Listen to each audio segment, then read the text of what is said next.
شادی قریب ہونے کی وجہ سے میں عادل کے ساتھ کچھ نہیں کر سکتی، جبکہ بقول شازمہ بھابی میں باقی کی دو اور جگہوں کو تو آزادی سے استعمال کر سکتی تھی۔ سوچتے سوچتے پھر میرے ذہن میں خیال آیا کہ شادی سے پہلے صرف عورت پر ہی پابندی کیوں، مرد پر کیوں نہیں؟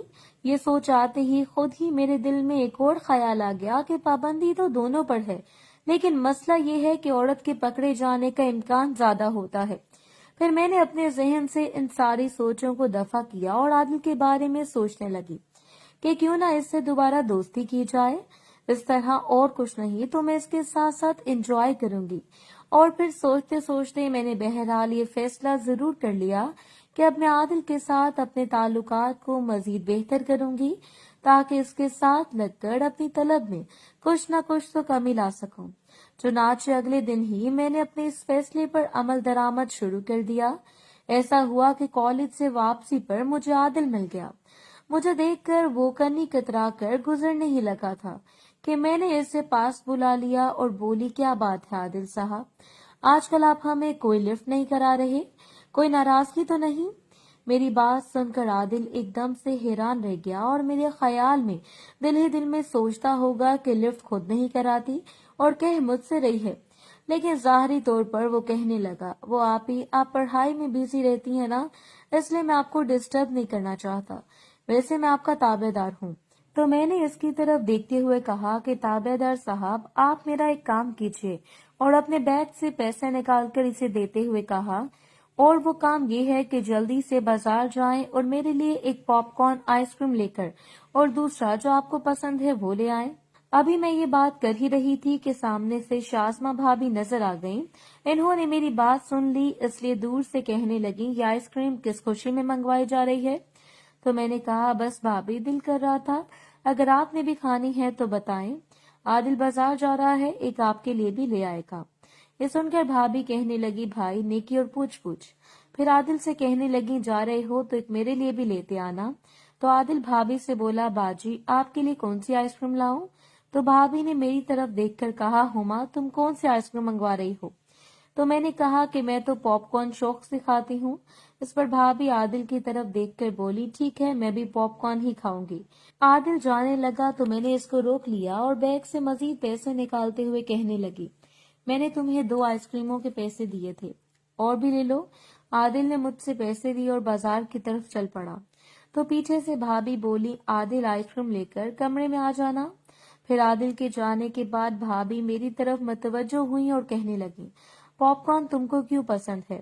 تو میں نے بلا تکلف کہہ دیا، وہ اس لیے کہ مجھے آپ کے بھائی کو تھوڑا سا ترسانا ہے۔ میری بات سن کر اسمارٹ بھابی ساری بات سمجھ گئی اور چونک کر بولی، اوہ۔ پھر ہنس کر کہنے لگی، صرف تم ہی نہیں میں بھی اس کھیل میں شامل ہوں گی۔ تو میں نے ان سے کہا کہ اوکے آپ جاؤ، میں بیگ رکھ کر آتی ہوں۔ اپنے کمرے میں پہنچ کر جلدی سے میں نے کالج بیگ کو پڑے رکھا اور 1 منٹ میں ہی کھلی شرٹ پہن لی اور اس کے اوپر بڑا سا دوپٹہ لے کر بھابی کے کمرے میں پہنچ گئی۔ دیکھا تو عادل ابھی تک نہیں آیا تھا۔ مجھے بیٹھے دیکھ کر بھابی کہنے لگی، اچھا یہ بتاؤ کہ تمہارا پلان کیا ہے؟ تو میں نے ان سے کہا کہ پلان یہ ہے کہ میں اس کو تھوڑا ترساؤں گی، تھوڑا رلاؤں گی، لیکن آپ کے سامنے نہیں۔ تو بھابی کہنے لگی، کیوں میرے سامنے کیوں نہیں؟ تو میں نے کہا، وہ اس لیے کہ آپ اس کی بہن ہو اور ہو سکتا ہے کہ آپ کے سامنے بچہ شرما جائے۔ میری بات سن کر بھابی نے میری طرف دیکھتے ہوئے آنکھیں نکالی اور کہنے لگی، خاک بہن ہوں، جب بھی موقع ملتا ہے مجھے گھورتا رہتا ہے۔ پھر اچانک ہی چلا کر بولی، کہیں تم میرے بھائی کے ساتھ کچھ کرنے تو نہیں والی؟ تو میں نے کہا، بے فکر رہو، شادی سے پہلے کچھ نہیں کروں گی، ہاں شادی کے بعد کی کوئی ذمہ داری نہیں۔ تو بھابی کہنے لگی، تو اس سین میں میرا کیا رول ہوگا؟ میں نے کہا، آپ کا رول وقفے کے بعد شروع ہوگا، اور پھر مختصراً ان کو ساری بات بتا دی۔ ابھی میری بات ختم بھی نہ ہوئی تھی کہ اچانک کمرے کا دروازہ کھلا اور عادل آ گیا۔ اسے دیکھ کر بھابی کہنے لگی، اتنی لیٹ؟ تو وہ بولا، اصل میں برابر والی دکان میں پاپ کارن ختم تھے، اس سے تھوڑی دور جانا پڑ گیا۔ پھر اس نے شاپ سے 3 آئس کریم نکالی، 2 ہمارے لیے پاپ کارن اور اپنے لیے وہ مینگو کپ لایا تھا۔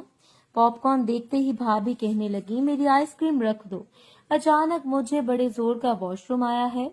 میں بھی آئی اور ادھر ہماری بات سنے بغیر ہی وہ واش روم میں چلی گئی۔